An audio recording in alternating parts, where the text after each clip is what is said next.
হুম। গাড়ির চাবি দেয়। এর মধ্যে মনে করেন ধইরা পকেট থেকে মোবাইল-টোবাইল, মানি ব্যাগ যা ছিল, সিগারেটের প্যাকেট-টেকেট, ম্যাচ, ব্লুটুথ সব নিয়ে নিছে। বলতেছে একজনে যে তোর বাড়ির থেকে টাকা আনাই দে, 20 লাখ টাকা লাগবে তোর। সম্প্রতি সৌদি আরবের বিভিন্ন শহরগুলোতে অপহরণ, ছিনতাই, মাদকসহ নারী নিয়ে অবৈধ ব্যবসা অতিমাত্রায় বেড়েছে।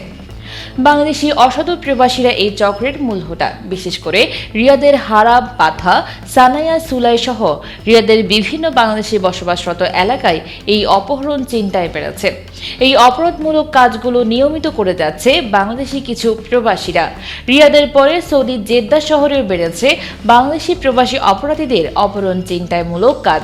সম্প্রতি জেদ্দা শহরে ঘটে যাওয়া একটি ঘটনা আমাদের হাতে এসেছে। সৌদি আরবের জেদ্দার বাওয়াদি থেকে অপহরণ এবং ছিনতাই এর অভিযোগে একটি চক্রের বেশ কয়েকজনকে গ্রেপ্তার করেছে জেদ্দা পুলিশ। জুলাই 11 তারিখ শুক্রবার জিজান থেকে রাজু নামে একজন প্রবাসী তার ভাইকে নিয়ে গাড়ি কিনতে আসেন জেদ্দায়।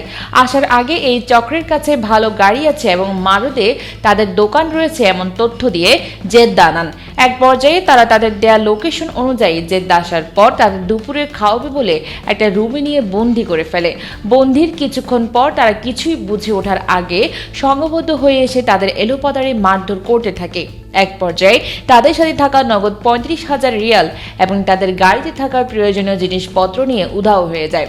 অপহরণকারী চক্রের মধ্যে বাংলাদেশি ছেলে ও কিছু বাংলাদেশি মেয়েও ছিল। অপহরণ হওয়া রাজু জানান, আমাদের একটি রুমে আটকে রাখা হয়।